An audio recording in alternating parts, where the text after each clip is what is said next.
Hi guys, and welcome to this video on answering the 2017 biology final exam paper. On the right side of the screen you can see instructions that are provided for you before you actually start to do the exercises. So you have to use black or blue ink. In the standard level paper, multiple choice questions and open-ended questions are given to the students. If you make a mistake, please cross out the wrong answer clearly and indicate the correct one. In case of the open-ended questions, your answer should be written on the dotted lines, and please pay attention to grammar so your sentences, your answers will be nice and understandable. After every single exercise, gray boxes can be seen. Now these boxes are for the teachers. Your actual points will be indicated in them. In this video, I tried to indicate next to the exercises where the theoretical material can be found in the books you probably used for studying. Instead of using the author name and the full titles of the books all the time, different labels are used. So the first book refers to the biodiversity and plant life. The second book is going to be the cell biology, histology and human biology. And the third book refers to genetics, evolution and ecology.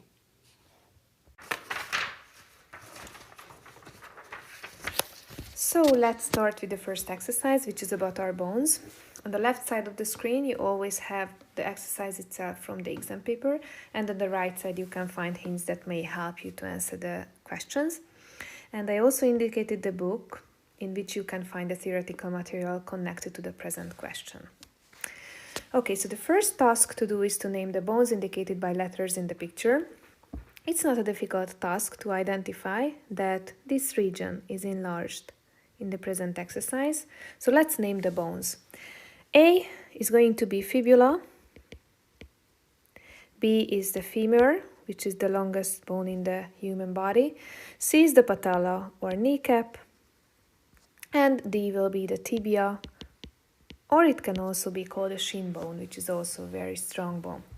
The bone indicated by B in the picture is a long bone. Name the substance that fills the largest cavity of long bones. The substance is called yellow bone marrow. If you remember it by heart, that's perfect. If you don't, here's a picture that helps you to remember. So in the medullary cavity, you have the yellow bone marrow. Okay. The spongy bone tissue with its red coloration is a typical part of long bones. Define the function of the spongy bone, which accounts for its red color. As a matter of fact, in this kind of long bone, basically the spongy bone contains red bone marrow. Therefore, the red blood cells are made here. So that's what we need to write down. So in the spongy bone region, red blood cells or erythrocytes are made. Okay. The bones shown in the picture are connected by a joint. Name one of the parts of the joint.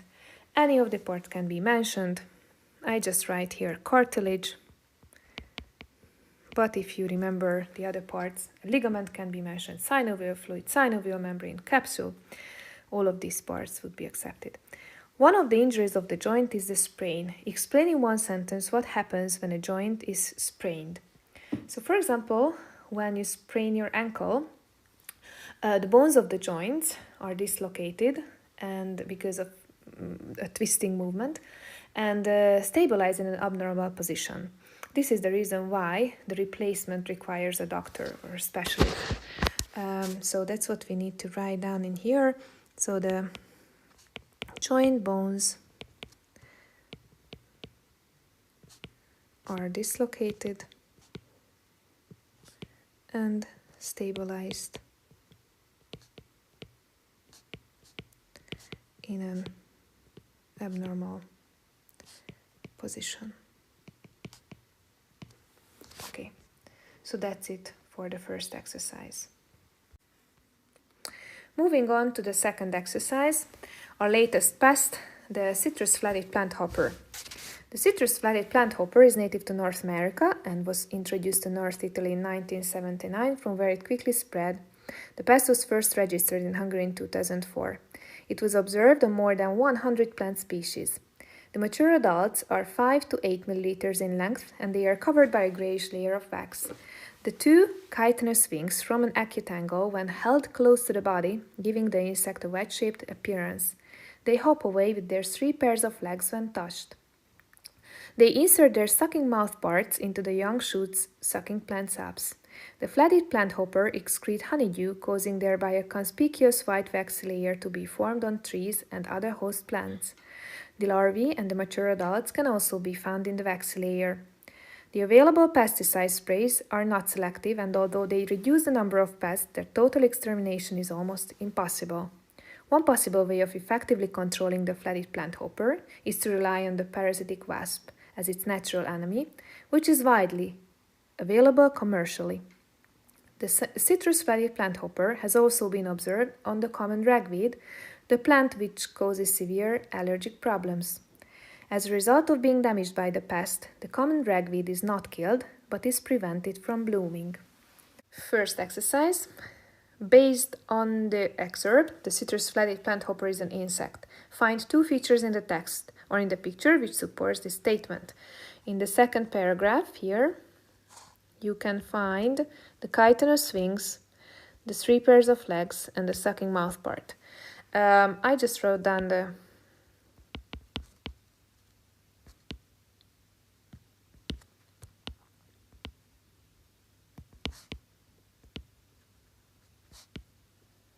chitinous wings and the sucking mouth part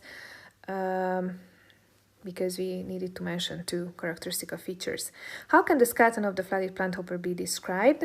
First thing first, insects are invertebrates, so basically they can't have an endoskeleton, but they do have exoskeleton. They do have a solid skeleton outside of their bodies. What is it made up of? The calcareous exoskeleton is typical for mollusks, so they have chitinous exoskeleton. The text also mentioned the chitinous wings. How can the musculoskeletal organ system of the flathead plant hopper be described? Write the letters of the correct answer in the box. It moves by muscles grown together with the outer integument. That's not true. It moves by striated muscles. Now that's something which is true. So B will come to one of the boxes. It moves by smooth muscles. That's not. Okay, its muscles are attached to its endoskeleton. They don't have an endoskeleton. Flexor and extensor muscles are involved in the movement of its limbs. That's also true. Fourth exercise. Which part of the vascular bundle of the plant can the flathead plant hopper insert its mouth part into? Into the xylem, into the phloem, into the cambium, into any parts of the vascular bundle since they all provide nourishment for them, into the meristematic tissue. Out of these possibilities, I think it's a very easy question. If you know that in the vascular bundles you can find xylem and phloem, and xylem is responsible for water and mineral transportation, and phloem is responsible for the sugar transportation, where the nutrient-rich materials are being located, and that's the aim of the plant hopper to reach. Name the type of population interaction between the flathead plant hopper and its host plant. We know that it's beneficial for the flathead plant hopper, but it's negative for the host plant. This kind of relationship or interaction is called parasitism. Explain the biological control method mentioned in the excerpt. So let's find it in the text. It's mentioned in the 3rd paragraph. One possible way of effectively controlling the flathead plant hopper is to rely on parasitic wasp as its natural enemy. So let's try to formulate a nice sentence about this. With the spread of the parasitic wasp, the spread of the flathead plant hopper can be controlled. Explain why it might be more advantageous to spread the natural enemy of the pest rather than spraying with chemicals. So, as we know it, pesticides may harm other insects as they are not selective. So let's write down the answer here. Pesticides aren't selective, therefore they may harm other insects as well. Okay. Let's continue with the third exercise. A whole new plant from one single cell. Today, protoplast culturing is a widely used technique. Young plantlets, developing from germinating seeds, under sterile conditions are cut up into small pieces and put into a solution containing the enzyme cellulase, which breaks down cellulose. The enzyme cellulase digests the walls of plant cells. Once the cellulase has digested the walls of plant cells and they are deprived of their cell walls, the cells are called protoplasts. Protoplasts, like small balloons, break free from their tissue structure and they are floating in the culture solution. The osmotic concentration of the culture solution is precisely adjusted with sugar. Protoplasts can also be induced to divide first into a group of cells called callus. Calli, in return, can be triggered by appropriate hormones to develop into fully grown plants. Based on the excerpt and your knowledge, answer the following questions. Which environmental conditions are always required for the seed to germinate? We know that seeds need water, oxygen, and the proper temperature to germinate. So out of these possibilities, we can write in A and D, which is appropriate temperature. Name the most important component of the cell wall. We mentioned it many times. The most important component of the cell wall is cellulose, which is a polysaccharide made up of cellobiols, dimers, and it is made up of beta-glucose monomers.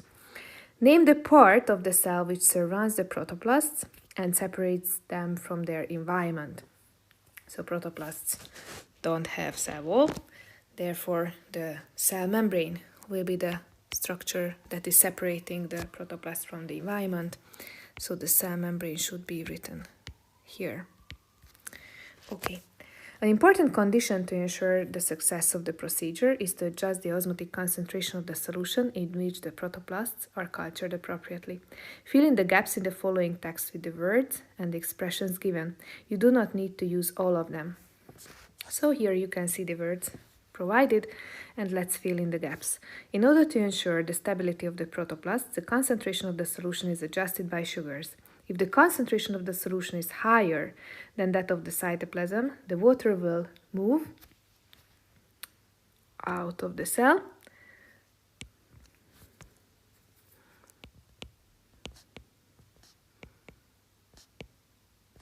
and the cell will shrink. Such movement of the water is called osmosis. And for the process to occur, the structure surrounding the cells need to be semi-permeable. If you don't remember it by heart, here you can see some happy pictures that may help you to answer the question. Okay. Which statement is true for the protoplasts and the plants developing from them? A.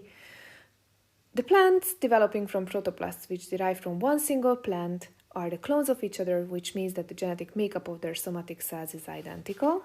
This seems good. The genes of protoplasts can vary according to whether they come from the stem, root, or leaf. No. Plants developing from protoplasts are haploids because they develop from cells which are not the result of the fusion of sex cells. No. The genetic makeup of the protoplasts are that of all the cells of the blooming plants developing from the protoplast is identical.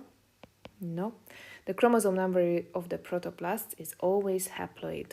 That's not true either, so the good answer is going to be A. What does the experiment described above prove? Each mature plant cell contains chloroplast.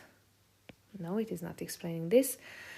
The plant can restart the genetic program of its development in the presence of appropriate hormones. It is explained in the text, so B will be one of the good answers. A whole new organism can be regenerated from a single cell of any living organisms. No. Each cell type only has their own specific set of genes which are required for the functioning of that particular type of tissue or organ. If you look at the title, it is telling us that this is not a whole new plant from one single cell. So no, each somatic cell of the plant has the complete genome characteristic for the particular species in their cell nuclei. That is true. Okay. Exercise 4. It is shameful to run, but useful. A young man is walking home in the evening and is suddenly attacked by a dog. He gets very frightened. As in the Hungarian saying goes, it is shameful to run, but useful. He starts to run. In the meanwhile, numerous physiological changes are taking place in his body. Fill in the gaps in the following text with the words and expressions listed below. You do not need to use all of them, but you can use the words twice. Write your answers on the dotted lines next to each number. So you can see here a few words that are being provided and text that must be fulfilled with the expressions. In response to being frightened, the concentration of the hormone, now it's an easy one, which hormone concentration will increase?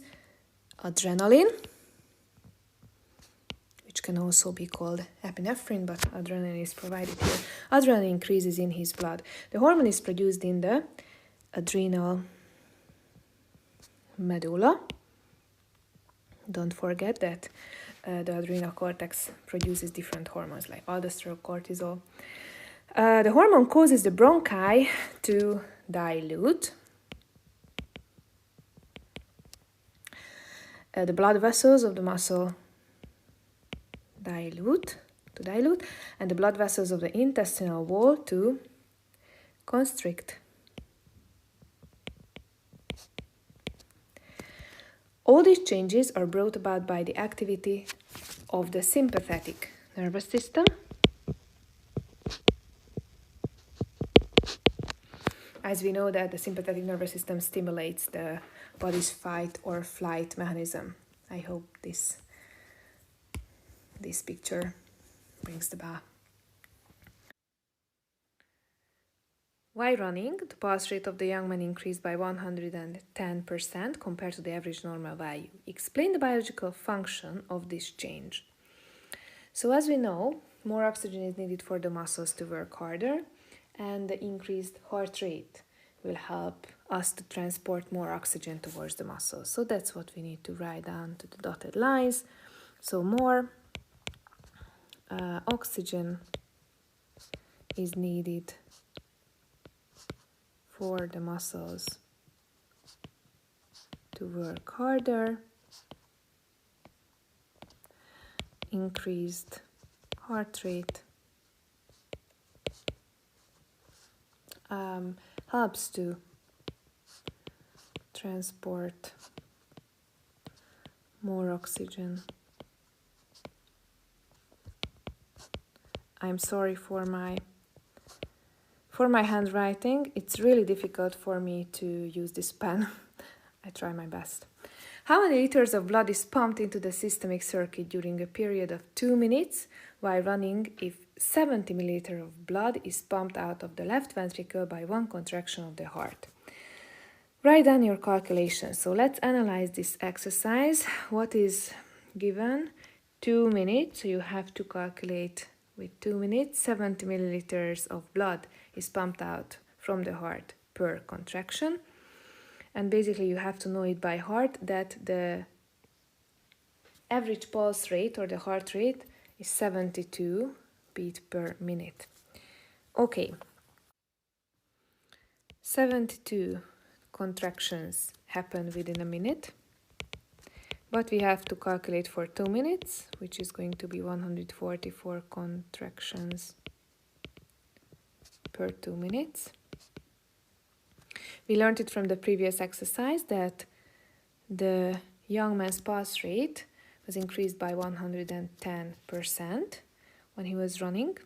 So we need to do a little bit of math in here. 158.4, and we have to add 144, and that will give us the total number of contractions that will happen or that happened in the heart of the person within 2 minutes. So 302.4 contractions took place within 2 minutes. But the question is asking us the amount of blood that is being pumped from the heart. So you have to use this number and the 70 milliliters of blood. 302.4 times 70 milliliters, and that will give us the amount of blood that is being removed from the heart within 2 minutes. But we have to express it in liters, so that is going to be 21.168 liters of blood. Explore and investigate. Bakers used to scramble into a flask containing glucose solution. The flask is kept at a temperature of about 25 degrees Celsius. The flask is sealed with a cork with one end of a U-shaped glass tube running through it. The other end of the glass tube is let into another flask containing lime water. Under these conditions, the yeast cells use no oxygen. You can see the experimental setup in this little drawing. And the first question: which biochemical process takes place in the flask? Write the correct letters into the boxes. So 2 letters should be chosen. Definitely it's not photosynthesis, not biological oxidation, as we know that no oxygen is used. Alcoholic fermentation is a possibility. Lactic acid fermentation isn't, if you remember that different agents are used for lactic acid fermentation. Process involving ATP synthesis, this seems good as well. So C and E are going to be the good answers. Write down your finding as to the change taking place in the lime water and explain it. In order to answer this question, here you can see a slide that recalls everything we need to know about the experiment. The chemical reaction was explained when you learned the lime water test for carbon dioxide. So carbon dioxide plus calcium hydroxide equals calcium carbonate and water. And at the end of the chemical reaction, basically, the lime water turns milky. We know that at the beginning of the reaction, the pure lime water was colorless and clear, and at the end of the experiment, the lime water had this cloudy or milky appearance. So that's what we need to write down here. So findings: the lime water turned milky or cloudy. And the explanation is very simple. Carbon dioxide from alcoholic fermentation reacts or reacted with lime water. Calcium carbonate is produced, which is water insoluble.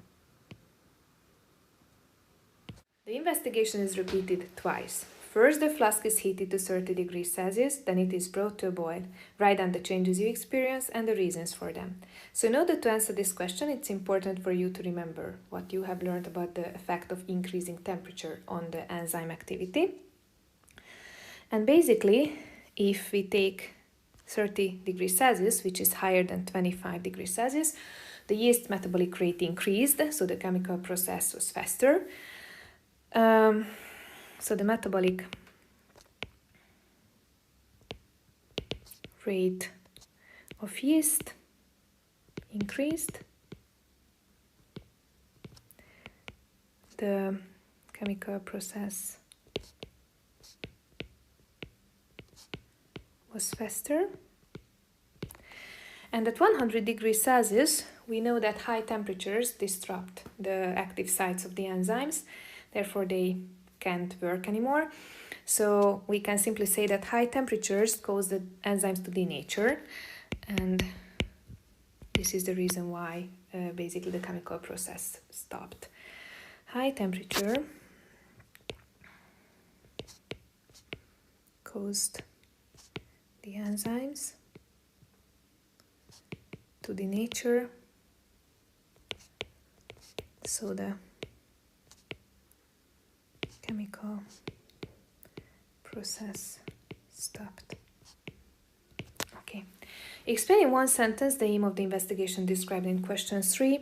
So basically, we applied different temperatures and then observed the metabolic rate of yeast. So the effect of increased temperature on the metabolic rate of yeast. All right. So the next exercise is about lichens, which are small but amazing mutualistic organisms. So first task to do is to name the parts that are being indicated in the micrograph. So sample of lichen is investigated under the microscope and the view is shown in the picture. Name the parts indicated by letters. A is showing us the photosynthesizing parts, which can be blue-green bacteria, for example. You can also write cyanobacteria or green algae.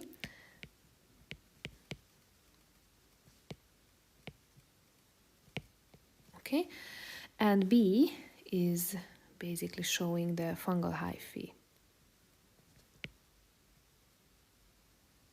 Okay. The part marked B performs several functions in lichens. Name two of its functions. So the hyphae is responsible for anchoring the organism, and also it helps to absorb water and different nutrients. So these two things can be written down.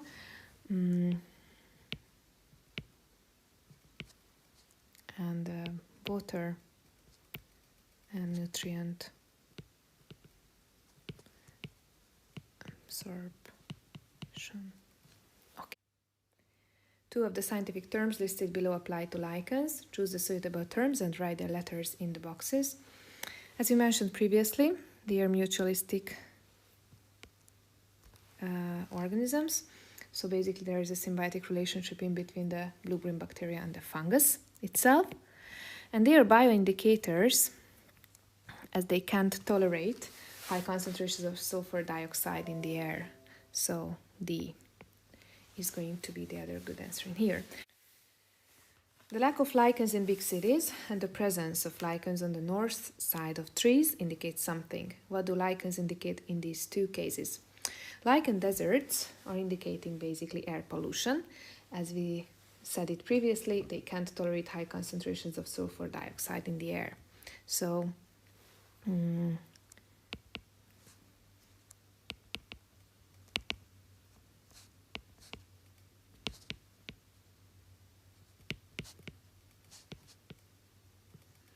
high concentration of sulfur dioxide in the air. And the lichens growing on the north side of trees, that's basically indicating that the temperature is lower there.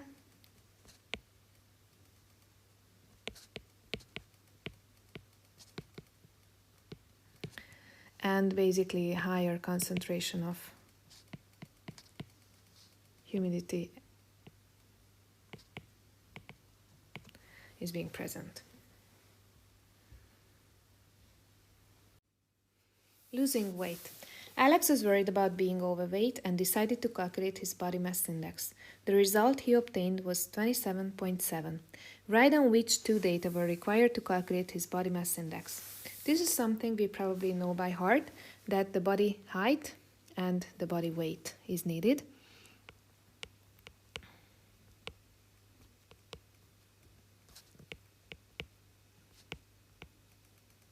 Or body mass. After that, he compared his results with the normal values shown in a table. What else did he have to take into consideration in order to determine the normal value of his body mass index? Name one factor. Other than the body height and the body weight, the age of the person is very important, and also the gender.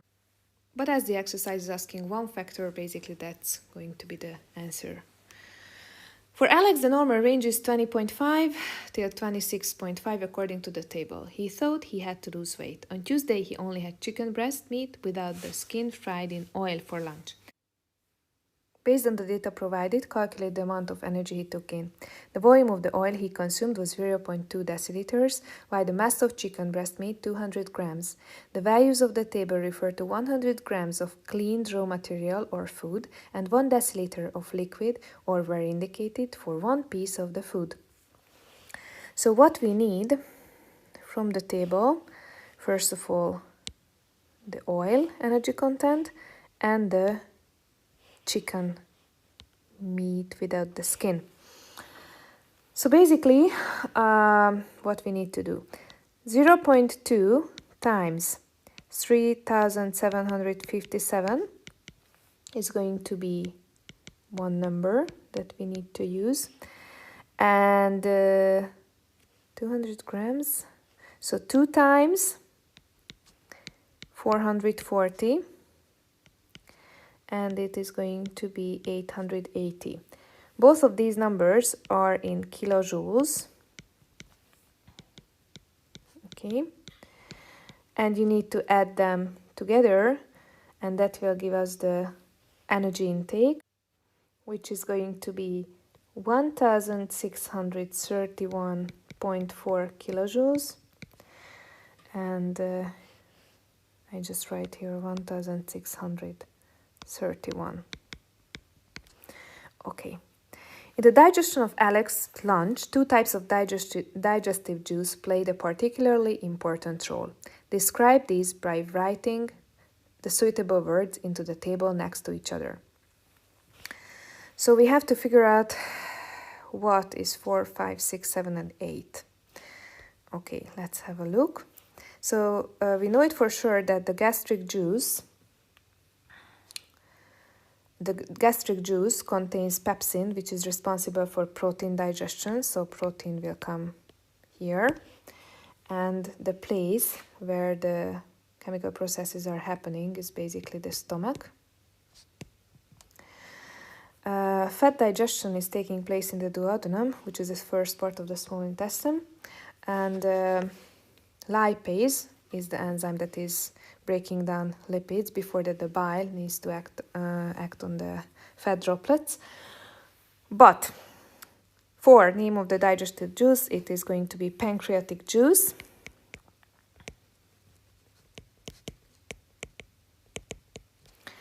Site of action, duodenum or small intestine.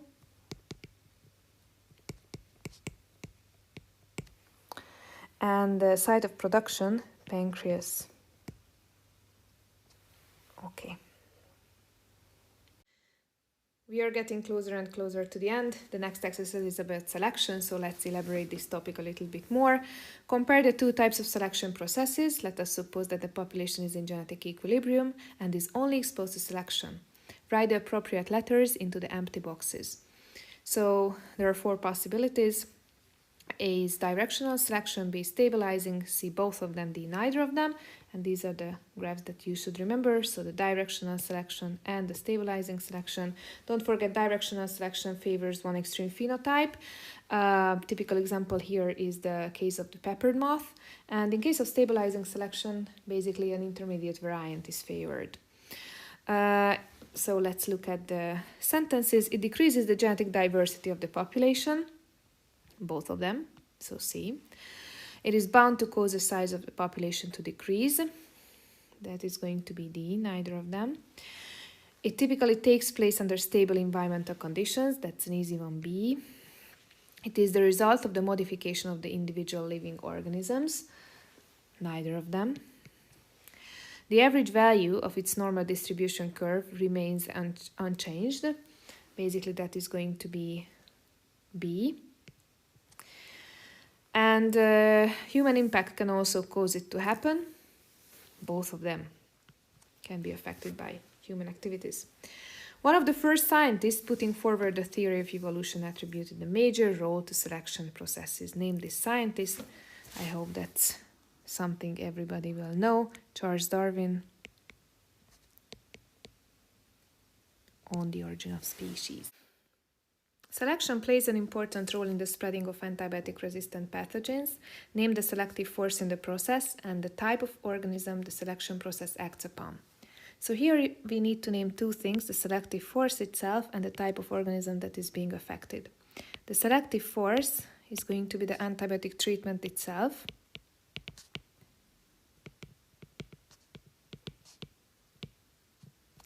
And the affected type of organism is going to be the bacterium or organism's bacteria. Describe one important rule concerning the practical use of medication containing antibiotics, which helps to prevent the spread of resistant pathogens. So we know that antibiotics can only be taken according to the doctor's instructions. So take antibiotics exactly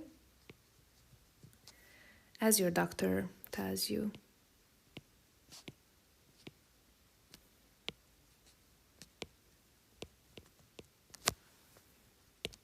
Okay. And the last exercise, genes and susceptibility. The excerpt below is about the link between genetics and the risk of diseases. After reading the excerpt, answer the questions. A genetic variant of one of our enzymes increases our susceptibility to early heart attack. The probability of occurrence of this variant is on average 30% among Europeans, 15% among Eastern nations, and 40–50% among Black people. It is likely to be associated with dietary habits formed over thousands of years. Those ethnic groups in which there is a high percentage of people who carry this genetic variant adopted a diet low in fat during their history. As a result, if they start eating a diet prepared according to the European customs, they will have an increased chance of getting a heart attack. Explain in one sentence what the following terms from the excerpt mean. Enzyme, with one word. An enzyme is a biocatalyst, which literally means that enzymes are speeding up chemical reactions in living systems. A heart attack, it's a very long process to describe. In the key, basically, it is described as the heart muscle necrosis. Unfortunately, that's the end result of the process. Susceptibility to a disease. If you are susceptible to a disease, it means that there's a higher probability to get it. Okay, so that's what we need to write down.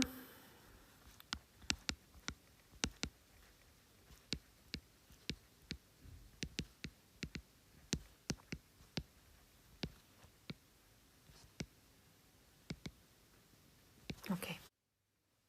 In what way one enzyme variant mentioned in the excerpt can differ from another variant?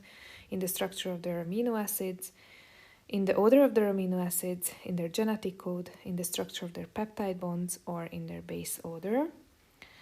Out of these possibilities, B is going to be the good answer.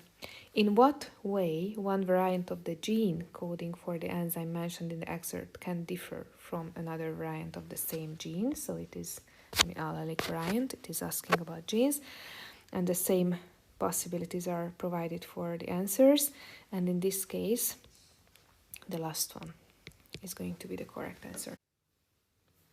Name the ethnic group which most heavily relied on a diet rich in fat during their history based on the excerpt. We can see here that the Eastern ethnic group has the highest percentage, so that's what we need to